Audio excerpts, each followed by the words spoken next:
નમસ્કાર વિદ્યાર્થી મિત્રો, ગુડ મોર્નિંગ. ફરી અહીંયા પરેશ પુરોહિત યુટ્યુબ ચેનલમાં સર્વે મિત્રોનું હાર્દિક સ્વાગત છે. મિત્રો, આપણે સંકીર્ણ સંયોજનો જે ચેપ્ટર ચાલી રહ્યું છે એ ચેપ્ટરમાં લાસ્ટમાં સમઘટકતા વિશેનો અભ્યાસ કર્યો છે કે કયા કયા પ્રકારની સમઘટકતા જોવા મળે છે, દરેક સમઘટકતાના એક્ઝામ્પલ્સ કયા છે, દરેક સમઘટકતા માટે કઈ કન્ડિશન અથવા શરતો અનિવાર્ય છે, જેના વિશે આપણે અભ્યાસ કર્યો છે.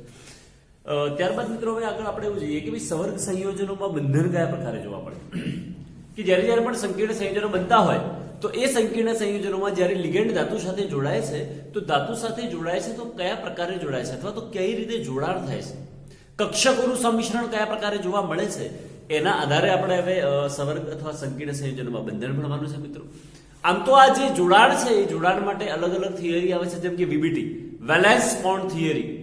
આટલી અલગ અલગ પ્રકારની મિત્રો આપણે ભણવાનું છે, અલગ પ્રકારની સિદ્ધાંત વીબીટી.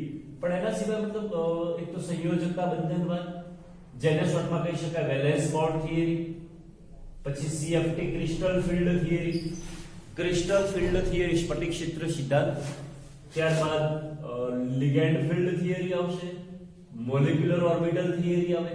એટલે અલગ અલગ પ્રકારના બધા સિદ્ધાંત આપણને જનરલી આ બંધન માટે સમજાવેલા છે કે કયા કયા પ્રકારે જોડાયેલા હોય. પણ એમાંથી આપણે આ ચેપ્ટરમાં બીબીટી અને સીએફટી નો અભ્યાસ કરવાનો છે.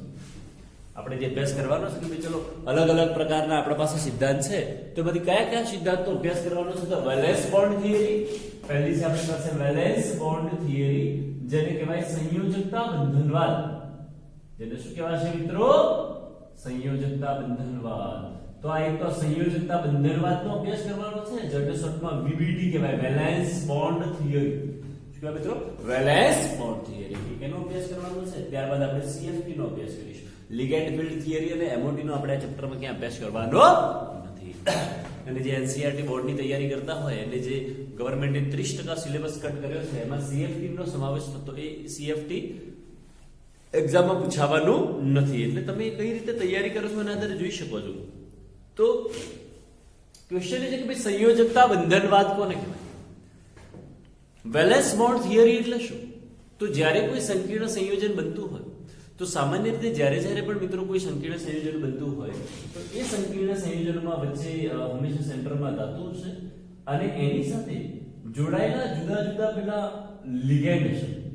અહીંયા કોઈ લિગેન્ડ જોડાયેલો છે, અહીંયા કોઈ લિગેન્ડ જોડાયેલો છે, અહીંયા કોઈ લિગેન્ડ જોડાયેલો છે, અહીંયા કોઈ લિગેન્ડ જોડાયેલો છે. આમ અલગ પ્રકારે એની સાથે પેલા લિગેન્ડ જોડાશે અથવા ગોઠવાશે.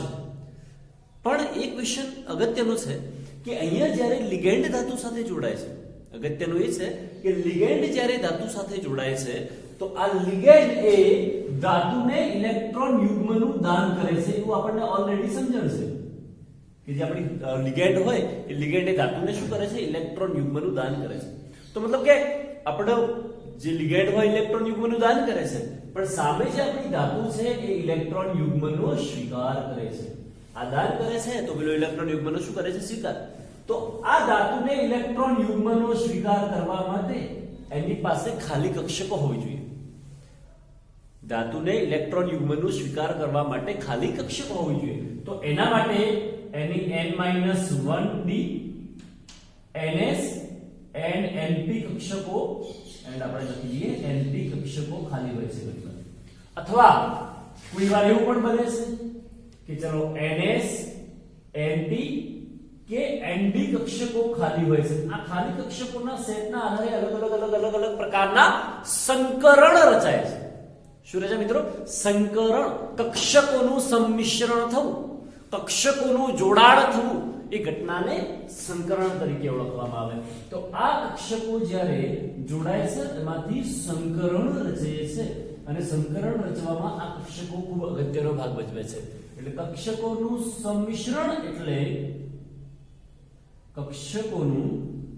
સંમિશ્રણ એટલે આપણે સાદી ભાષામાં કહી દઈએ સંકરણ, હાઇબ્રિડાઇઝેશન.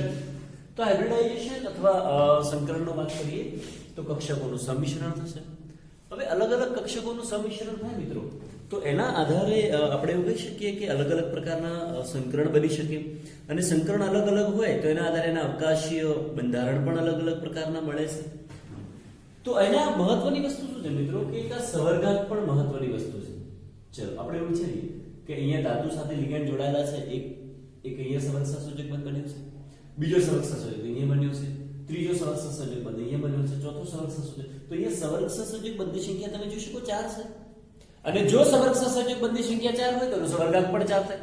કારણ કે સવર્ગાંકનો મતલબ શું થાય કે તેમાં રચાયેલા સવર્ગસા સૂચક બંધની સંખ્યા જેટલા સવર્ગસા સૂચક બંધ હશે એટલો જ એનો સવર્ગાંક હોય. તો અહીંયા સવર્ગાંક કેટલો હોય મિત્રો? 4 હોય. એટલે એનો મતલબ કે એના સવર્ગાંકને આધારે એના જુદા જુદા પ્રકારના આકાર રચાશે અથવા તો સંકરણ પણ જોવા મળશે. ધારો કે આપણે એવું કહીએ, આપણે અહીંયા લખી દઈએ મિત્રો, લિસ્ટ યાદ રાખવાનું છે કે ભાઈ સવર્ગાંક જુદા જુદા હોય તો એના આધારે આપણે અહીંયા લખી દઈએ ચલો સવર્ગાંક કે કયા કયા હોઈ શકે છે, અને અહીંયા લખી દઈએ સંકરણ. અને એ સંકરણ જે રચાશે એ સંકરણના આધારે એ સંયોજનોના આકાર અવકાશીય બંધારણ આપણને સમજણ હોવી જોઈએ. ધારો કે સવર્ગાંક 4 હોય, સવર્ગાંક કેટલો હોય? 4. એનો મતલબ એવું થાય કે 4 બંધ બનેલા છે મેટલ અથવા ધાતુ સાથે. તો એ વખતે એનું સંકરણ sp3 પણ હોઈ શકે અથવા d3s પણ હોઈ શકે. તો એ વખતે આ સંયોજનોનો આકાર હંમેશા યાદ રાખજો મિત્રો કે જો આ પ્રકારનું સંકરણ આવે છે તો એવા સંયોજનોનો આકાર આવશે સમચતુષ્ફલકીય આકાર. કયો આકાર આવશે મિત્રો? સમચતુષ્ફલકીય. હવે અહીંયા જોઈ શકો તમે sp3 તો એવું કહી શકાય એક s અને 3 p કક્ષકો ભાગ લે છે. d3s તો એવું કહી શકાય 3 d કક્ષકો અને એક s કક્ષક ભાગ લે છે. જ્યારે d કક્ષક આગળ આવતી હોય મિત્રો s ની આગળ, s ની પહેલા, તો એ વખતે યાદ રાખવાનું કે એ d કક્ષકનો જે ક્વોન્ટમ આંક છે એ s કરતા 1 ઓછો હશે.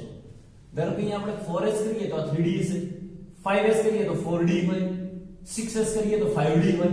તો જે ક્વોન્ટમ આંક s નો હોય એના કરતા d નો એક ક્વોન્ટમ આંક ઓછો આવશે. પણ ક્યારે?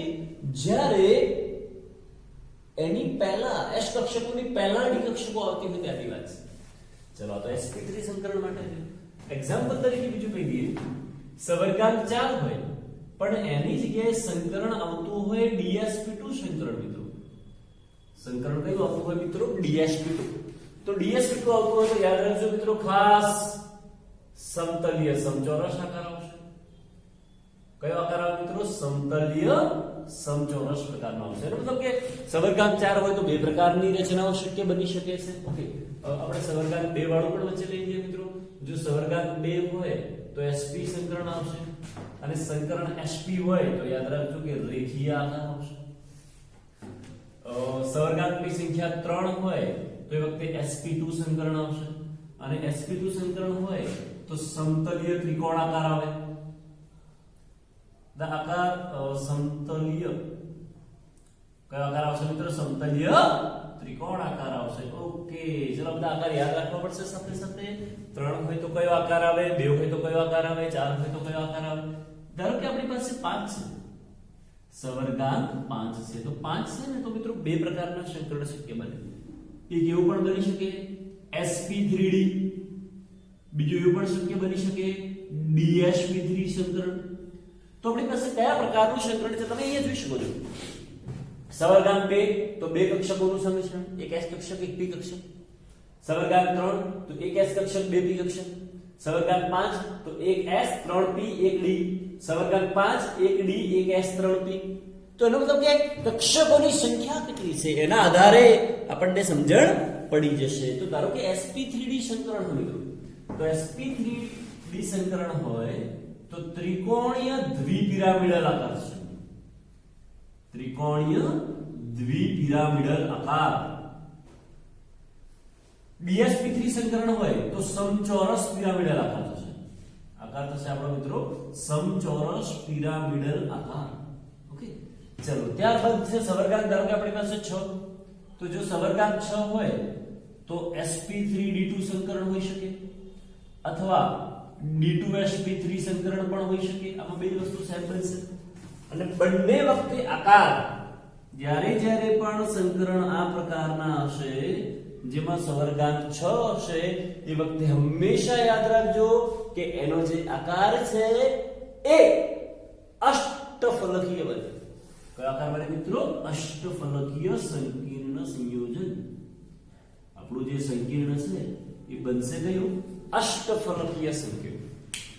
ઓકે, તો અહીંયા તમે જોઈ શકો કે જુદા જુદા સવર્ગાંકના સાથે સંકળાયેલા જુદા જુદા સંકરણ છે અને એ સંકરણના આધારે એના આકાર પણ અલગ અલગ છે. અહીંયા મિત્રો તમે જોઈ શકો કે કેટલાક સંકરણ એવા છે કે જેમાં ડી કક્ષકો પહેલા તમને સંકળાયેલી દેખાય છે. કેટલાક સંકરણ એવા છે કે જેમાં ડી કક્ષકો પાછળ છે. ધારો કે આમાં જો ડી કક્ષક પહેલા છે, ડી કક્ષક પહેલા છે, ડી કક્ષક પહેલા છે, આમાં ડી કક્ષક પહેલા છે.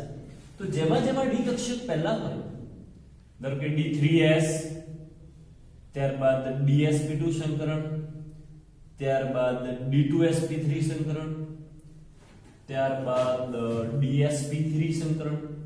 તો જેમાં પણ મિત્રો ડી કક્ષક પહેલા આવતી હોય, એ તમામને યાદ રાખજો ખાસ, આંતર કક્ષકીય સંકીર્ણ કહે છે. કેવા કહેવાય મિત્રો? આંતર કક્ષકીય સંકીર્ણ સંયોજનો તરીકે ઓળખવામાં આવે છે. મિત્રો યાદ રાખજો ખાસ કે જ્યારે પણ ડી કક્ષક પહેલા આવતી હશે એવા તમામ સંયોજનોને આંતરકક્ષકીય સંકીર્ણ સંયોજનો તરીકે ઓળખવામાં આવે છે. અને જેમાં પણ ડી કક્ષકો પાછળ આવતી હશે, બાકીના બધા એક્ઝામ્પલ જેવા કે એક્ઝામ્પલ તરીકે sp3d, sp3d2, તો જેમાં પણ સંકરણ sp3d કે sp3d2 આવતું હોય મિત્રો, એવા સંયોજનોને બાહ્ય કક્ષકીય સંકીર્ણ તરીકે ઓળખવામાં આવે છે. બાહ્ય કક્ષકીય સંકીર્ણ તરીકે ઓળખવામાં આવે છે. એટલે એનો મતલબ કે આપણી પાસે બે પ્રકારના સંયોજન છે. એક આંતરકક્ષકીય સંકીર્ણ છે, બીજા બાહ્ય કક્ષકીય છે. અને જે જનરલી આંતરકક્ષકીય સંકીર્ણ હોય એ નીચું ભ્રમણ ધરાવતા સંયોજનો છે. એ આપણે સમજીશું ટોપિકમાં. અને બાહ્ય કક્ષકીય સંકીર્ણ છે એ ઊંચું ભ્રમણ ધરાવતા સંયોજનો છે. આપણી પાસે ઊંચું ભ્રમણ ધરાવતા સંયોજનો. તો અહીંયા બેઝિક ખ્યાલ આપણને એ મિત્રો આવી શકે કે ભાઈ કઈ કક્ષકો, અહીં કક્ષકોનું સંમિશ્રણ થાય. આ sp3 સંકરણ છે એનો મતલબ એવો થાય કે એક s કક્ષક અને 3 p કક્ષકો ભેગા થઈને નવી 4 કક્ષકો રચશે. અને એ જે નવી 4 કક્ષકો રચાશે તેને દરેકનું સંકરણ કયું છે? sp3 હશે. એ 4 કક્ષકોનું નિર્માણ કરશે. તો જુદા જુદા સંકરણના આધારે આપણે સંયોજકતા બંધનવાદ ભણવાનો છે. Valence bond theory. હવે સવર્ગાંક 4 હોય તો વેલેન્સ બોન્ડ થિયરી કઈ રીતે અભ્યાસ થાય, સવર્ગાંક 5 હોય તો, સવર્ગાંક 6 હોય તો પહેલા નોટબુકમાં ફટાફટ મિત્રો નોટ ડાઉન કરી લો, ત્યારબાદ આપણે સ્ટડી કરીએ.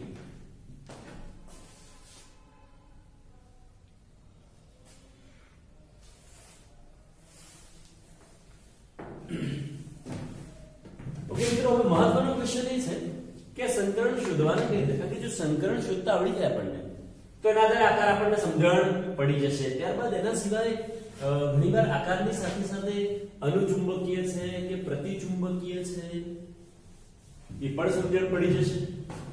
એ રંગીન છે કે રંગવિહીન છે એનું પણ સમજણ પડી જશે આપણને.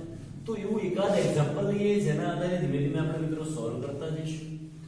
તો એના માટે ધારો કે આપણે કોઈ એક્ઝામ્પલ લઈએ છીએ તો એ એક્ઝામ્પલ લઈ લઈએ આપણે NiCl4.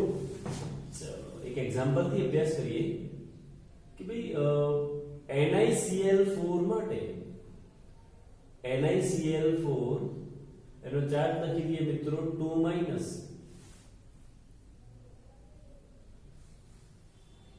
માટે વેલેન્સ બોન્ડ થિયરી સંયોજકતા બંધનવાદ સમજાવો. NiCl4 2- માટે VBT સમજાવો એટલે કે સંયોજકતા બંધનવાદ વિશે ડિસ્કશન કરો અથવા ડિટેલ માહિતી આપો. અથવા એવું કહી શકાય કે કોઈ સંયોજન માટે સંકરણ શોધો, કોઈ સંયોજનનો આકાર શોધો, કોઈ સંયોજન પ્રતિચુંબકીય છે કે અનુચુંબકીય તે દર્શાવો, એ સંયોજન રંગીન છે કે રંગવિહીન છે તે સમજાવો, આ સંયોજનમાં ચુંબકીય ચાક માત્રા કેટલી છે એ સમજાવો. આ બધા જ પ્રકારના પ્રશ્નો જે છે એ એક જ થિયરીમાંથી આપણને સોર્ટ આઉટ થઈ શકે મિત્રો. ઓકે, તો સૌથી પહેલા શું કરવાનું મિત્રો, જ્યારે પણ આ પ્રકારના અથવા કદાચ એવું પૂછાય કે NiCl4 2- VBT ના આધારે સમજાવો, થિયોરેટિકલ પ્રશ્ન પૂછાય તો પહેલા તો એ જોવાનું મિત્રો કે આમાં ધાતુ કોણ છે, તો નિકલ છે. ધાતુ તરીકે કોણ છે આપણી પાસે, નિકલ. અને લિગેન્ડ તરીકે Cl છે. તો આ જે લિગેન્ડ જોડાયેલા હોય આપણી પાસે, લિગેન્ડ બે પ્રકારના હોય, એક પ્રબળ ક્ષેત્ર ધરાવતા લિગેન્ડ હોય, નિર્બળ ક્ષેત્ર ધરાવતા લિગેન્ડ હોય. તો આપણે જે ડિસ્કશન કરીએ છીએ મિત્રો, એમાં ખાસ યાદ રાખવાનું કે ભાઈ અહીંયા બાજુમાં જ કીધું છે મિત્રો કે પ્રબળ ક્ષેત્ર ધરાવતા લિગેન્ડ હોય, પ્રબળ ક્ષેત્ર લિગેન્ડ. તો એ પ્રબળ ક્ષેત્ર લિગેન્ડ તરીકે આપણે કોને યાદ રાખવાના, તો એક તો CO ને યાદ રાખવાનું, કાર્બોનિલ સમૂહ, ત્યારબાદ Cn યાદ રાખવાનું, અને ત્યારબાદ NH3. અપવાદરૂપ હોઈ શકે છે. NH3 કેટલાક કેસમાં અપવાદરૂપ છે, કેટલાક કેસમાં નિર્બળ લિગેન્ડ ક્ષેત્ર તરીકે પણ વર્તે છે. પણ આપણે જો યાદ રાખવાના પ્રબળ ક્ષેત્ર લિગેન્ડ વાળા કયા, તો કાર્બોનિલ સમૂહ યાદ રાખવાનું મિત્રો, ત્યારબાદ Cn યાદ રાખવાનું, અને એક NH3 સમૂહ યાદ રાખવાનું. આ યાદ રાખજો મિત્રો ખાસ. આને પ્રબળ ક્ષેત્ર લિગેન્ડ કહેવાય, અથવા પ્રબળ ક્ષેત્ર ઉત્પન્ન કરતા હોય એવા લિગેન્ડ કહેવાય. તો અહીંયા Cl- છે જે પ્રબળ ક્ષેત્રમાં આવી શકે ખરા, ઓબ્વિયસલી નથી, અહીંયા દેખાતું નથી આપણને, તો એને નિર્બળ ક્ષેત્ર ઉત્પન્ન કરતું લિગેન્ડ કહેવાય. એની ક્યાં જરૂર છે એ આપણે આગળ ચર્ચા કરીશું, ઓકે, ટોપિકમાં. તો આવા જે સંયોજન હોય, મારે એનું નામ લખવું હોય તો એવું લખી શકાય કે ટેટ્રા ક્લોરાઇડો નિકલેટ. ટેટ્રા ક્લોરાઇડો નિકલેટ, એનો ઓક્સિડેશન આંક શોધશો તો મિત્રો 2 થશે. નિકલેટ ટુ આયનમાં 4 નિર્બળ ક્ષેત્ર, 4 નિર્બળ ક્ષેત્ર ઉત્પન્ન કરતા લિગેન્ડ, નિર્બળ ક્ષેત્ર ઉત્પન્ન કરતા લિગેન્ડ Cl - A નિકલ ધાતુ સાથે જોડાયેલ છે. નિકલ ધાતુ સાથે જોડાયેલા છે એવું કહીએ આપણે, જોડાયેલા છે. અને આ બીજું પણ જોઈએ કે Cl- છે એક દંતીય છે. હવે એક દંતીય હોય તો દરેક Cl- એક સવર્ગ સહસૂચક બંધ બનાવશે. તો અહીંયા સવર્ગ સહસૂચક બંધની સંખ્યા કેટલી થાય મિત્રો, 4. તો સવર્ગાંક 4. તો અહીં સવર્ગાંક 4 હોવાથી અહીંયા લખી શકીએ આપણે કે ભાઈ સવર્ગાંક 4 હોવાથી જનરલી બે પ્રકારના આકાર બની શકે સંયોજનો. જો સવર્ગાંક 4 હોય તો આપણે થોડી વાર પહેલા જ ભણ્યા હતા કે બે પ્રકારના આકાર બની શકે, યા તો સમચતુષ્ફલકીય બની શકે, યા તો સમતલીય સમચોરસ. તો સવર્ગાંક 4 હોવાથી સમચતુષ્ફલકીય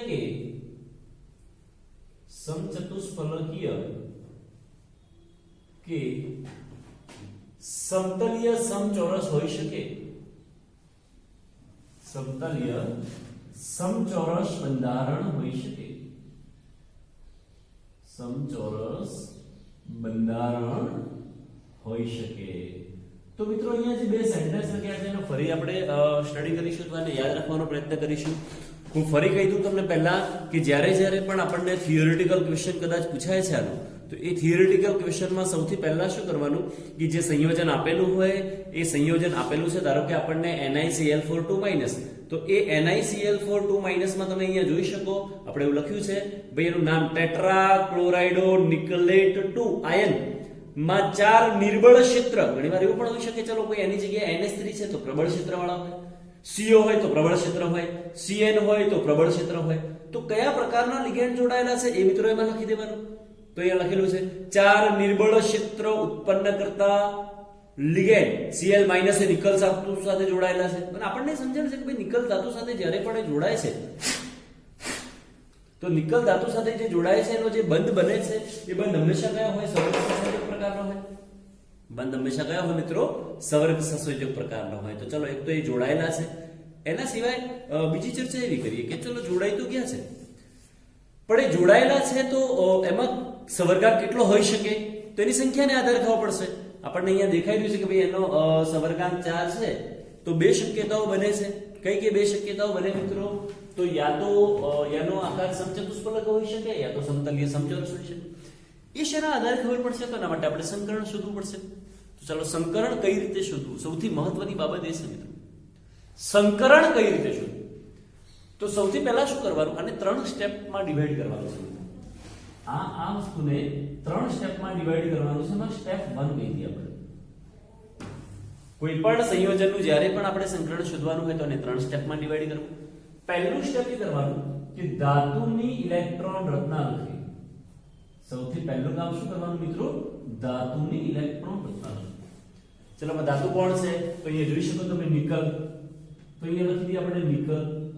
નિકલનો નંબર કયો છે? 28. કયો નંબર છે મિત્રો? 28.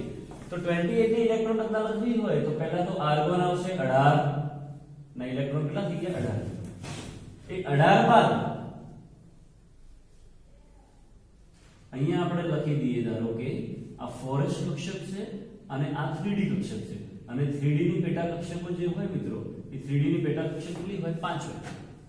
3d ની પેટા કક્ષકોની સંખ્યા કેટલી હશે? 5 હશે. તો જેવા ઇલેક્ટ્રોન નિકલના જે ઇલેક્ટ્રોન છે એ આર્ગોન સુધી ભરાયા પછી 4s માં જાય ને પછી 3d માં જાય. એટલે 18 ને 19 19 ને 20. ચલો અહીંયા કેટલા ભરવાના છે? 28. એટલે 21 22 23 24 25 26 27 અને 28 આ પ્રકારે ઇલેક્ટ્રોન ભરાય. આર્ગોનમાં મિત્રો 18 ઇલેક્ટ્રોન હોય. ત્યારબાદ આ જે 4s કક્ષક હોય એ ભરાશે પછી 3d ભરાશે. તો 4s અને 3d ભરાવાનું જે મહત્વ છે એ n+l નિયમ છે જે આપણે પહેલા ઓલરેડી ભણી ચૂક્યા છીએ મિત્રો. આ ઉદ્ભવ નિયમ જેનો n+l નો સરવાળો વધારે એની ઉર્જા વધારે અને એમાં ઇલેક્ટ્રોન પછી ભરાશે. તો 18 ને 20 20 ને 8 28 અને જ્યારે દૂર કરવાની વાત થાય તો પહેલા દૂર પણ 4s માંથી થશે. ફરી યાદ રાખજો મિત્રો ખાસ, જ્યારે ઇલેક્ટ્રોન ભરવાના થાય ફિલ અપ કરવાના થાય તો પહેલા 4s કક્ષકમાં થશે અને જો દૂર કરવાના થાય તો પણ પહેલા 4s માંથી જ થાય છે. આ ધ્યાનમાં રાખવું ખાસ. હવે બીજા સ્ટેપમાં શું કરવું? સ્ટેપ 2. તો આપણે પહેલું સ્ટેપ લખ્યું. તો સ્ટેપ 2 માં શું કરવાનું મિત્રો કે ધાતુના ઓક્સિડેશન આંક, મતલબ આ ધાતુ છે તેનો ઓક્સિડેશન આંક શોધવો કેટલો થાય? +2. તો એ Ni2+ હોય એની ઇલેક્ટ્રોન રચના લખવી. એટલે મતલબ એવું કહેવાય ધાતુ આયનની ઇલેક્ટ્રોન રચના લખવી. તો Ni2+ છે એનો મતલબ શું થાય? એમાં 2 ઇલેક્ટ્રોન મુક્ત થશે. 2+ 2 ઇલેક્ટ્રોન મુક્ત થાય. 3+ હોય તો 3 મુક્ત થાય. 4+ હોય તો 4 ઇલેક્ટ્રોન મુક્ત થાય.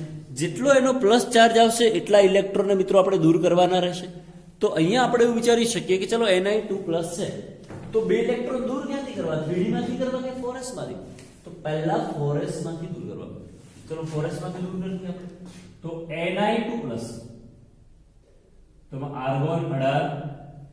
ચલો ત્યારબાદ 3d ની પેટા કક્ષકો એમ જ રાખીશું મિત્રો. 4s માંથી પેલા ઇલેક્ટ્રોન દૂર કરી નાખ્યા મિત્રો. 4s 0 કરી દીધું.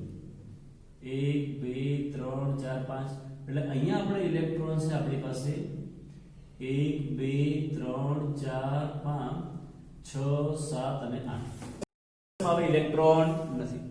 ત્રીજા નંબરમાં થર્ડ સ્ટેપમાં શું કરવાનું મિત્રો કે આપણું જે સંકીર્ણ છે સ્ટેપ 3, સંકીર્ણની ઇલેક્ટ્રોન રચના લખવાની.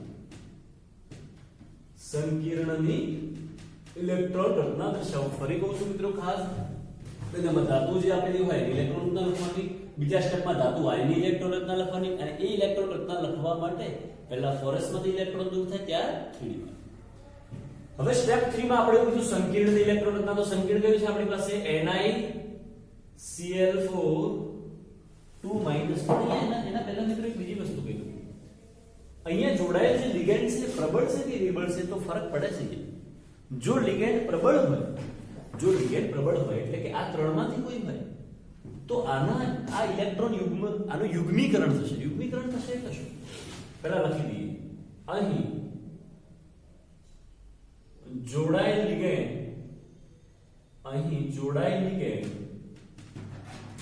Cl- એ નિર્બળ હોવાથી ઇલેક્ટ્રોનનું યુગ્મીકરણ થતું નથી.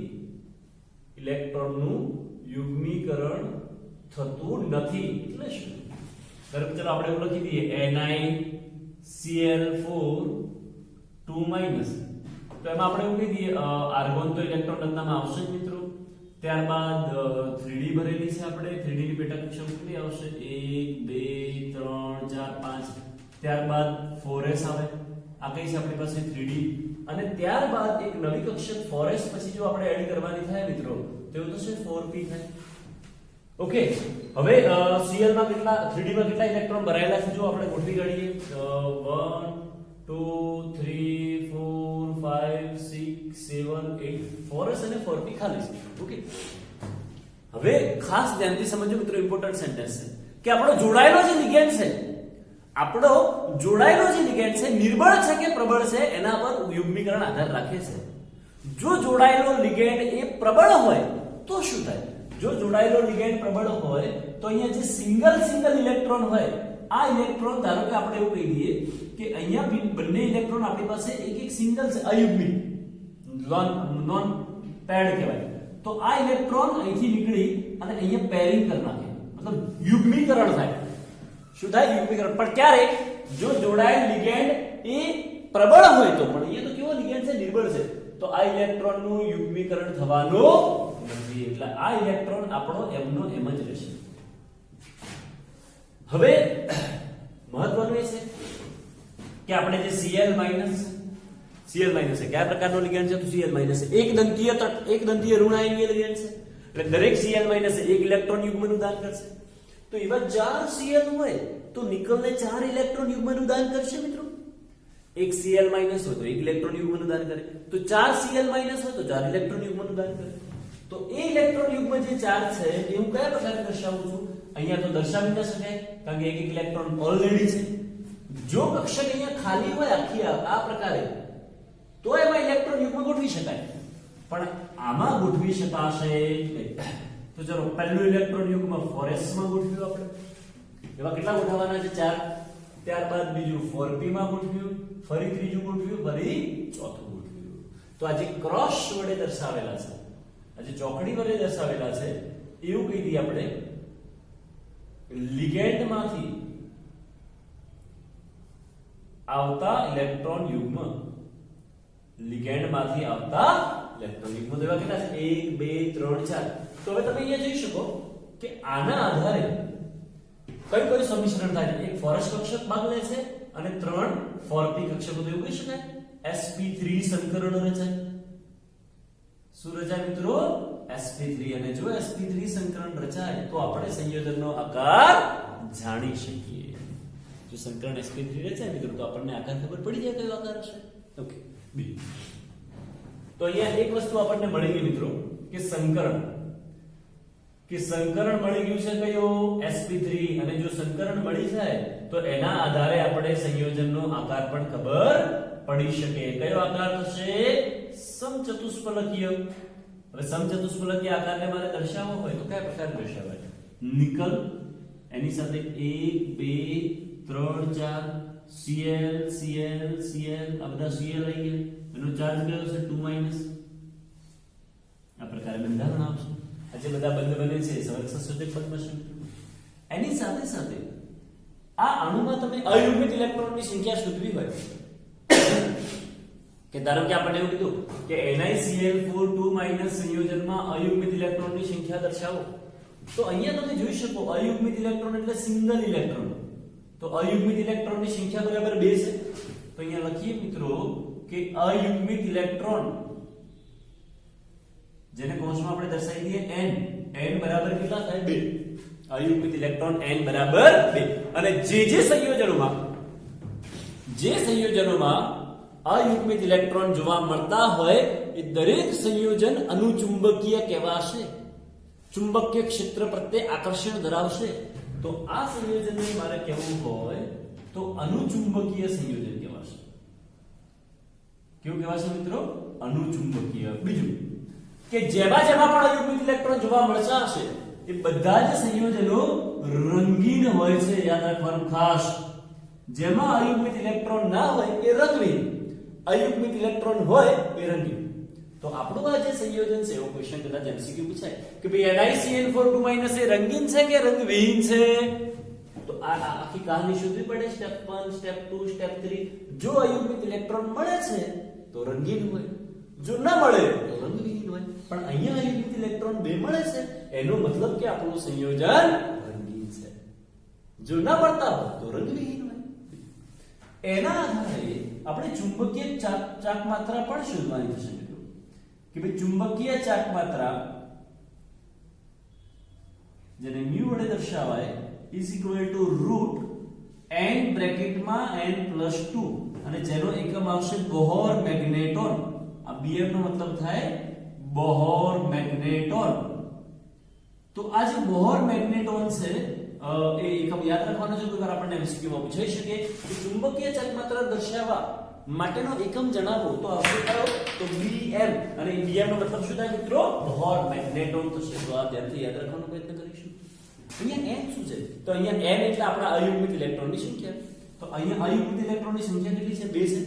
તો therefore mu is equal to root 2 બ્રેકેટમાં 2+2 is equal to root 8 થાય મિત્રો. અને root 8 કરશો તો વર્ગમૂળમાં 8.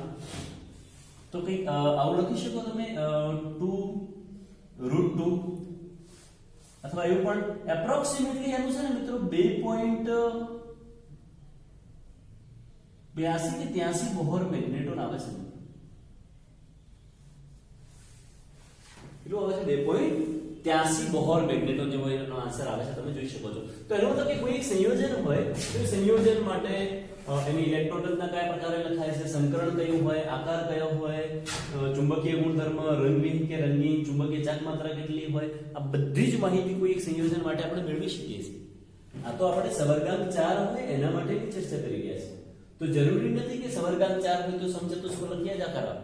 સવર્ગાંક 4 હોય તો આકારે સમતલીય સમચોરસ પણ આવી શકે છે એવું આપણને સમજણશે, કારણ કે એમાં બે પ્રકારના આકાર બની શકે છે, યા તો સમતલીય સમચોરસ યા તો સમચતુષ્ફલક. તો મિત્રો આજે એક સંયોજન લખાય છે એનો પૂરો ડિટેલથી એનો અભ્યાસ કરજો.